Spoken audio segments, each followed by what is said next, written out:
오늘 우리에게 주시는 하나님 말씀은 고린도전서 15장 29절에서 34절까지입니다. 고린도전서 15장 29절부터 34절까지 우리 한 목소리로 읽도록 하겠습니다. 29절부터입니다. 만일 죽은 자들이 도무지 다시 살아나지 못하면 죽은 자들을 위하여 세례를 받는 자들이 무엇을 하겠느냐? 어찌하여 그들을 위하여 세례를 받느냐? 또 어찌하여 우리가 언제나 위험을 무릅쓰리요? 형제들아, 내가 그리스도 예수 우리 주 안에서 가진 바 너희에 대한 나의 자랑을 두고 단언하노니 나는 날마다 죽노라. 내가 사람의 방법으로 에베소에서 맹수와 더불어 싸웠다면 내게 무슨 유익이 있으리요? 죽은 자가 다시 살아나지 못한다면 내일 죽을 터이니 먹고 마시자 하리라. 속지 말라. 악한 동무들은 선한 행실을 더럽히나니 깨어 의를 행하고 죄를 짓지 말라. 하나님을 알지 못하는 자가 있기로 내가 너희를 부끄럽게 하기 위하여 말하노라. 아멘. 오늘 말씀은 굉장히 어려운 말씀, 성경에는 이제 풀기가 어려운 난해한 구절들이 종종 나옵니다. 이러한 말씀을 우리가 풀 때는 무조건 영적으로 해석한다 그러면서 이 말씀을 들어가면 굉장히 어렵습니다. 거기에서 잘못된 해석이 나올 수가 있는데, 그럴 때는 역사적인 배경을 우리가 항상 봐야지만이 되거든요. 29절에 있는 말씀을 보면은 죽은 사람에게도 세례를 베풀어야 되나? 뭐 이런 형태가 이제 해석이 될 수가 있겠는데, 다시 한번 읽어볼까요? 29절 시작. 만일 죽은 자들이 도무지 다시 살아나지 못하면 죽은 자들을 위하여 세례를 받는 자들이 무엇을 하겠느냐? 어찌하여 그들을 위하여 세례를 받느냐? 죽은 사람들을 위하여 우리가 세례를 받는다. 뭐 이게 굉장히 어려운 말씀으로 이렇게 나오고 있습니다. 자, 그럼 그때 당시의 상황을 우리가 좀 살피는 것, 그게 좀 중요할 것 같아요. 세례라고 하는 것은 먼저 나는 죽고 나의 옛사람은 죽고 그리고 내가 거듭나서 다시 살아난다라고 하는 이런 뜻을 가지고 있습니다. 우리 교회가 세례를 베풀 때는 어떤 과정을 거치느냐 하면은 교회 나온 지 1년이 지나야 돼요. 초신자가요. 그리고 3번의 교육을 통해서 문답을 합니다. 장로님들이 당회실에서 문답을 합니다. 그리고 나서 그 다음 날에 세례를 제가 이제 베풀고 있습니다. 그렇게 어렵지 않아요. 이 문답을 할 때 잘 못하면은 떨어뜨려야 되는데, 지금까지 우리 교회에 와서 세례 교육에 떨어진 학생들은, 그리고 그런 성도들은 거의 없었어요. 저는 이제 체크를 하면서 장로님들과 마무리를 하고 제가 이렇게 하죠. 이 성도는 물어볼 때 대답을 못했는데 떨어뜨립시다. 그리고 다음에 또 교육을 해서 세례 받도록 합시다. 그러면은 장로님들이 대부분 굉장히 좀 곤란한 표정을 짓습니다. 목사님, 그러다가 이분 시험 들어서 교회 안 나오면 어떡하죠? 이제 이런 표정, 이런 또 말씀을 종종 할 때가 있어요. 저도 그게 염려가 되긴 됩니다. 세례 교육의 문답식에서 떨어졌다. 근데 이게 좀 개인에게는 부끄러울 수가 있는 거란 말이에요. 그래서 이건 쉽게 우리가 세례를 줍니다. 자, 그런데 과거로다가 올라가면 올라갈수록 세례 받는다는 것은 굉장히 어려운 그 의식이었단 말입니다. 아프리카에 가면은 세례를 받는다, 그럼 곧 죽는다, 이걸 의미해요. 그래서 세례를 잘 베풀지를 않아요. 그래도 하도 세례를 달라고 하면은 이제 목사님이 세례를 베풉니다. 그러면은 그 사람이 그 세례 받는 것을 정부에서 알게 되면은 그 세례 받은 사람은 사형, 세례를 준 목사님은 추방, 이렇게 되는 나라가 있습니다. 솔로몬 군도라고 하는 작은 섬이 있는데, 이 나라에서도 세례를 줄 때는 어떻게 하냐면 동네 한복판에 있는 그 큰 바위가 있어요. 거기에서 세례를 주는데, 이 바위가 어떤 바위냐면은 어떤 사람이 잘못을 했잖아요. 그러면 사형을 하는 바위가 그 바위예요. 그럼 거기에 피도 있고 뭐 여러 가지 안 좋은 것이에요. 그런데 꼭 그 옆에서 세례를 줍니다. 이건 뭐냐면은 당신은 이렇게 죽습니다. 그래도 세례를 받겠느냐라고 하는 거예요. 자, 이러한 세례가 어렵다라고 하는 겁니다. 자, 그런데 더 올라가서 이 성경이 기록된, 고린도전서가 기록된 이 당시의 세례는 어떠했느냐라고 하는 걸 우리가 좀 봐야지 29절에 있는 이 말씀 해석이 되는 거죠. 여러분, 이때는 로마에서 속박을 했을 그런 초대교회에 아주 핍박이 심했어요. 그래서 예배드리다가 잡힙니다. 발각이 돼요. 이렇게 예배드리다가 로마 군인들이 탁 쳐들어옵니다. 그러면 다 죽일 수가 없으니까 여기 누가 대표자냐, 누가 여기에 지도자냐. 그러면은 누가 나서야 되느냐 하면은 세례 받은 사람이 나서야 되는 거예요. 그 사람이 잡혀가요. 그럼 그 사람이 잡혀가면은 사자굴에 던져져서 죽는단 말입니다. 자, 이러한 사람이 세례받은 사람입니다. 자, 그래서 그 다음에 이 사람이 잡혀가서 죽었습니다. 그럼 그 집단에 또 누군가가 세례를 받아야 돼요. 그러면 그 다음에 누가 세례를 받겠느냐? 그러면 가만히 있다가 어떤 사람이 손을 들고 이렇게 얘기해요. 그 다음에는 제가 세례를 받겠습니다. 여러분, 이 의미가 뭐겠습니까? 그 다음에 예배를 드리다가 또 발각이 되면은 그 다음 제가 죽겠습니다. 제가 죽을 차례가 제가 되겠습니다. 제가 잡혀가겠습니다. 이 뜻이거든요. 그러므로 29절에 있는 이 말씀이 나왔다라고 하는 것이에요. 그러므로 세례라고 하는 것은 또 누군가가 죽는다, 그러면 내가 대신 죽겠다라고 하는 이런 의미를 이때는 담고 있다라고 하는 것이죠. 자, 여러분, 여기서 우리가 한번 좀 깊이 생각해 볼 필요가 있습니다. 죽음을 두려워하지 않는 사람이 누가 있을까요? 제가 세례를 받겠습니다 라고 나섭니다. 자, 그러면은 이러한 사람 마음속에는 그냥 의협심, 의리, 이거 가지고 안 돼요. 뭐가 있어야 되느냐? 죽는 게 끝이 아니다. 이 믿음이 내 안에 있어야 돼요. 부활신앙이 있으면은 제가 죽겠습니다, 제가 세례를 받겠습니다라고 손을 들면서 나설 수가 있다라고 하는 것이죠. 30절 한번 가볼까요? 30절 같이 읽읍시다. 30절 시작. 또 어찌하여 우리가 언제나 위협을 무릅쓰리요. 31절 제가 읽을게요. 형제들아, 내가 그리스도 예수 우리 주 안에서 가진 바 너희에 대한 나의 자랑을 두고 단언하노니 나는 날마다 죽노라. 이렇게 나옵니다. 부활신앙을 가진 사람들 날마다 죽습니다. 그리고 30절에 있는 말씀처럼 두려움이 없는 거예요. 죽음? 죽음 그 다음에 부활이 있는데 이 신앙이 있다라고 하는 거예요. 여러분, 리빙스턴이라고 하는 선교사가 있습니다. 아프리카의 선교의 아버지라고 할 수 있는 이런 분인데요. 어느 날 영국으로다가 돌아왔어요. 잠깐 왔습니다. 이렇게 연설을 하고 있습니다. 그가 죽을 고비를 20번이나 넘겼어요. 저 아프리카에서 복음을 전하다가 연설을 할 때 어떤 학생이 이렇게 물었다고 해요. 선교사님, 다시 그곳으로 돌아갈 겁니까? 그러자 당연히 가야죠.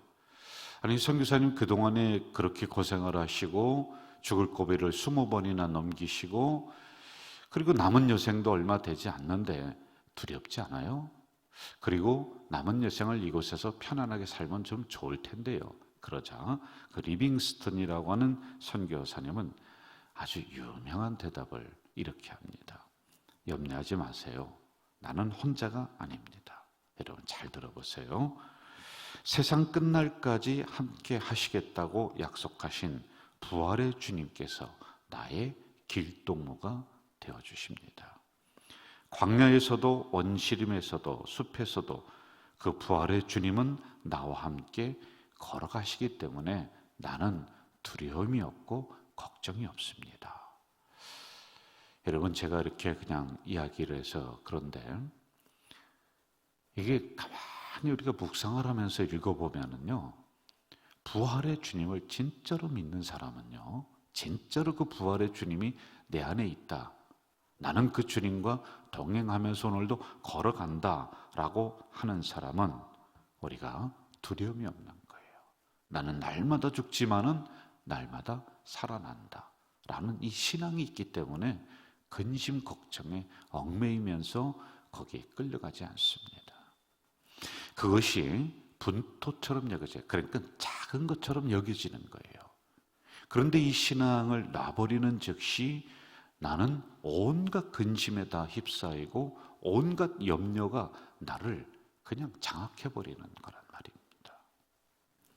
저는 우리 가자 공동체 성도들이 오늘 이 새벽에 나왔건 나오지 못했건 모든 성도들이 부활의 주님이 여러분들 안에 있는 걸 분명히 믿고 살아가시는 우리 성도들 되시기를 주 이름으로 부탁을 드립니다. 자, 31절 다시 한번 또 읽어봅시다. 31절 같이 한번 읽어볼까요? 시작. 형제들아, 내가 그리스도 예수 우리 주 안에서 가진 바 너희에 대한 나의 자랑을 두고 단언하노니 나는 날마다 죽노라. 너희에 대한 나의 자랑을 두고 단언한다. 여러분, 고린도 교회가 분쟁이 있었습니다. 그런데 사도 바울은 이걸 알았어요. 이게 잠재워지고 해결이 되고 고린도 교회 순교자가 많이 나오는 위대한 교회로 갈 것이다. 그래서 결국에는 사도 바울 목사님이 개척을 해서 교회를 세웠습니다. 부끄러운 교회가 아니라 자랑된 교회로 갈 것을 그는 분명히 믿었고 알았고, 그리고 교회가 그렇게 됐습니다. 자랑이 되는 교회. 그럼 그 자랑이 되는 교회는 어떤 교회냐? 나는 날마다 죽노라. 죽으면 살아나는 거예요. 이게 여러분 우리 기독교의 신비 중에 또 하나란 말입니다. 우리의 성격도 죽고 우리의 자존심도 죽고 우리의 교만도 죽어야 돼요. 부활의 신앙을 가진 사람은 죽는 거예요.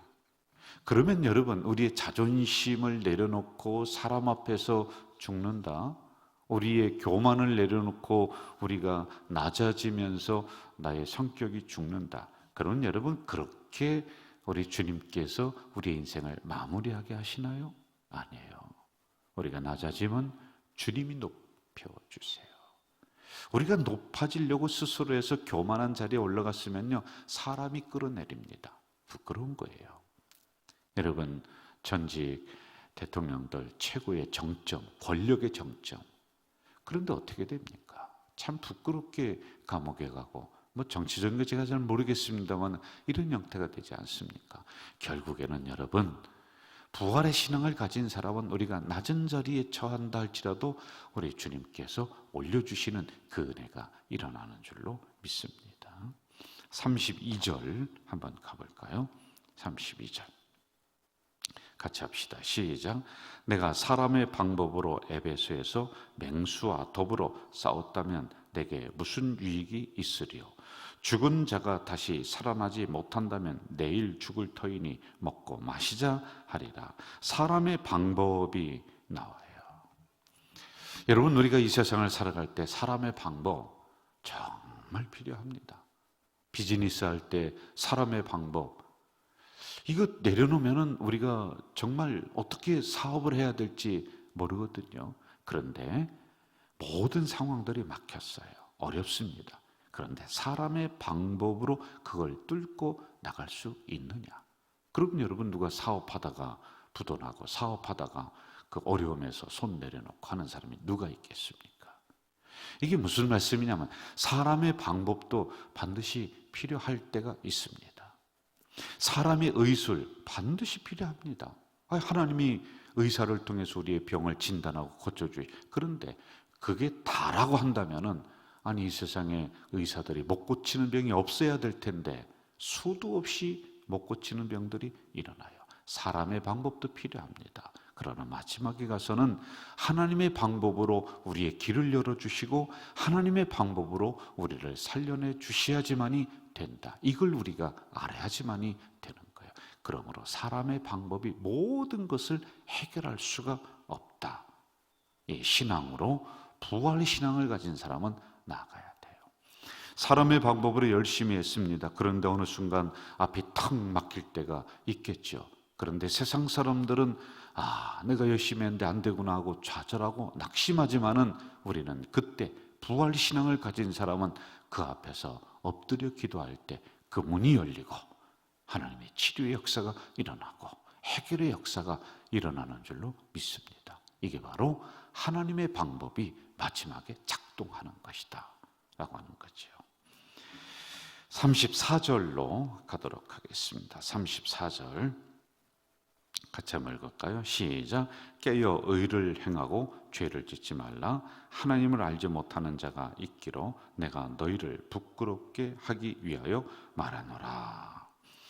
하나님을 알지 못하는 자가 있기로 너희를 부끄럽게 하기 위하여 두 가지를 이야기한다. 자, 여러분, 우리가 이 말씀을 그냥 읽으면 세상 사람들은 하나님을 알지 못하는 사람들이구나. 그게 아니에요. 지금 누구에게 말씀하느냐면 고린도 교인들에게, 성도들에게.